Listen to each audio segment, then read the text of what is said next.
আসসালামু আলাইকুম সুপ্রিয় শিক্ষার্থীবৃন্দ, আশা করি আপনারা সবাই ভালো আছেন। আজকে আমরা প্রোটন প্রোগ্রামিংয়ের ফরম্যাট স্টেটমেন্টের I felt, x field, F field এবং ই ফিল্ড নিয়ে আলোচনা করব ইনশাল্লাহ। তো এখানে প্রথমে আই ফিল্ড নিয়ে আলোচনা করব। তো আই ফিল্ড হলো যে সকল চলক মান পূর্ণ সংখ্যা প্রকাশ করে তাদের সম্পাদনকে আই ফিল্ড দিয়ে প্রকাশ করা হয়, অর্থাৎ পূর্ণ সংখ্যার জন্য কি আই ফিল্ড ব্যবহৃত হয়ে থাকে।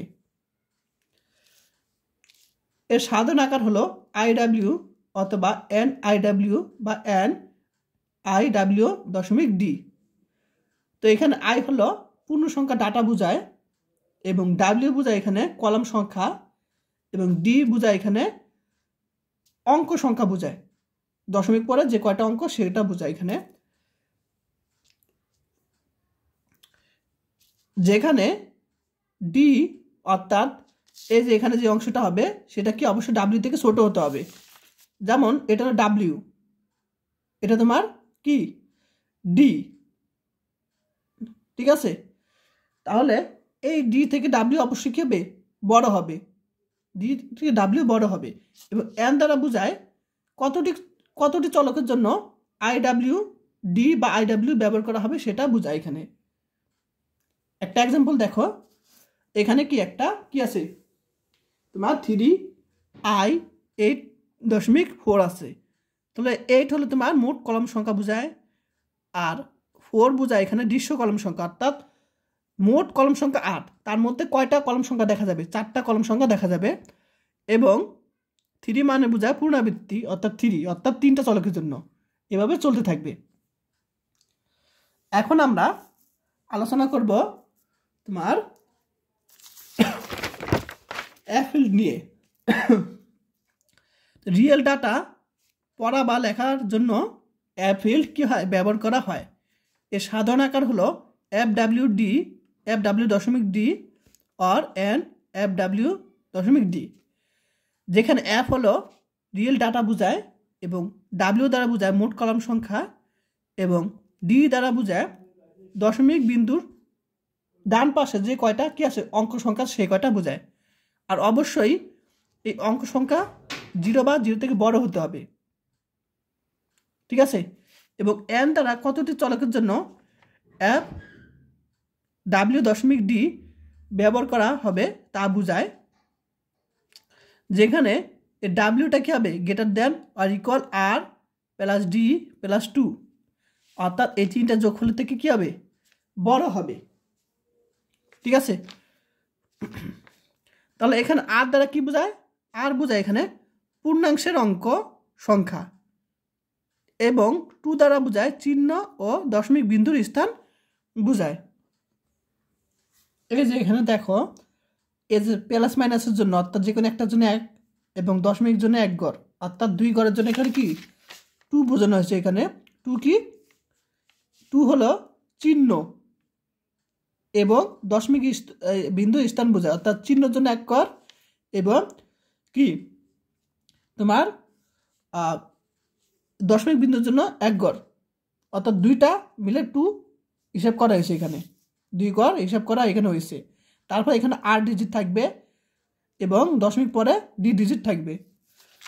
দেখো একটা এক্সাম্পল দেখো, তো এখানে কি বুঝো যে কলাম সংখ্যা কত 8 এবং দশমিক বিন্দু ডান পাশের কলাম সংখ্যা 4 এবং পুনরাবৃত্তি কি 3, ঠিক আছে। তো এখন আমরা ই ফিল্ড নিয়ে আলোচনা করব। এক্সপোনেন্ট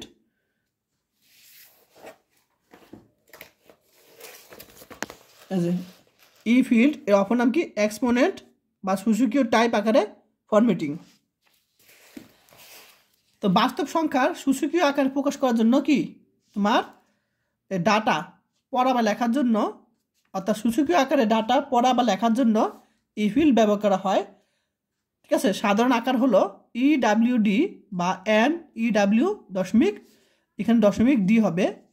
তো এখানে ই হলো বাস্তব সংখ্যা সূচকীয় আকারে ডাটা বোঝায়, ডাব্লিউ বোঝায় মোট কলাম সংখ্যা এবং এন বোঝায় আর ডি তো বুঝোই দশমিক পরের অঙ্ক সংখ্যা এবং তোমার এন দ্বারা বোঝায় কতটি চলকের জন্য EWD তা ব্যবহার করেছে সেটা বোঝায়। ঠিক আছে, এখন আমি এটা কিন্তু তোমাদের খাতায় লেখা লাগবে না, জাস্ট বোঝানোর জন্য। তো এখানে একটা ডাটা দেওয়া আছে, এই ডাটাকে আমরা আকারে নিয়ে আসব। সেটা কিভাবে দেখো, এখন আমাদের কি এটা পদ্ধতির নাম কি, সূচকীয় আকারের পদ্ধতি। তো আমাদের এটার পদ্ধতিটা হলো তোমার এই অংশটা যেটা আছে, এই অংশটা, এই ডাটাটা, এখানে আমাদের 0 অর্থাৎ 0 রাখতে হবে, সামনে কি 0 রাখতে হবে। তাহলে এখানে 0 আনার জন্য 1 গড় 2 গড় আনতে হবে। তাহলে এখানে আমরা এখান থেকে আমরা 1 গড় 2 গড় অর্থাৎ 0.1234 লিখতে পারি, ইন্টু 10⁻² লিখতে পারি, যেহেতু আমরা জানি এদিক হলে কী হবে, পাওয়ার +2 হবে। তাহলে এদিক যখন যাবে তখন কী হবে, +2 হবে। তো এটাকে আমরা কি করব, ফরম্যাট নিয়ে আসবো। তাহলে এখানে দিব প্লাস, এখানে কি আছে দেখো +2, তাহলে আমরা +0.2 দিব। তাহলে আমরা যখন এদিক যাবে তখন কি হবে, +02 হবে এদিক গেলে। আর যখন আমাদের তো নিয়ম হলো আকার আনার, সেটা হলো 0. এখানে কি অর্থাৎ 0.123 এরকম থাকতে হবে এখানে। তাহলে আমাদের এই শূন্যগুলো বাদ দিব, তাহলে 0.54 লিখবো আমরা। তো এখানে বাদ দিছি কি 1 গড় 2 গড়, ঠিক আছে, আরেকটা 3 গড়। তাহলে আমরা কি যখন এদিক যাবে তখন মাইনাস, অর্থাৎ দশমিক যখন এদিক যাবে তখন কি হবে, 1 গড় 2 গড় 3 গড়। আমরা কিন্তু দশমিকটা এদিক নিয়ে আসছি, ঠিক আছে। তাহলে 1 গড় 2 গড় 3 গড় দশমিক নিয়ে আসছি। তাহলে 0.54, তা 3 গড় এবার নিয়ে আসলে কি হবে, মাইনাস হবে। তাহলে এটাকে আকারে লিখতে পারি, 0.54 মাইনাস 0 - 3 লিখতে পারি। আর এক্স ফিল্ড হলো ফাঁকা স্থান বোঝানোর জন্য এক্স ফিল্ড ব্যবহার করা হয়। এর সাধারণ আকার হলো WX বা NWX। তো ফাঁকা স্থান X দ্বারা বোঝানো হয় এবং W দ্বারা মোট কলম সংখ্যা বোঝানো হয়।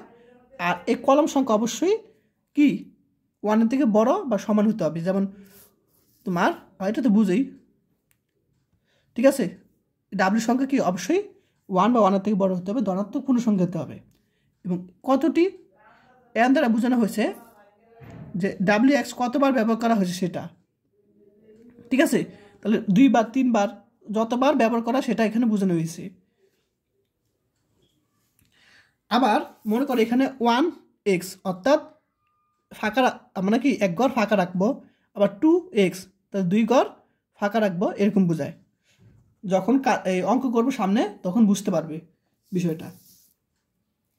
আর যারা এখনও আমার ইউটিউব চ্যানেলটি সাবস্ক্রাইব করনি, অবশ্যই এখন সাবস্ক্রাইব করে দিও আরও নতুন নতুন ক্লাস পাওয়ার জন্য।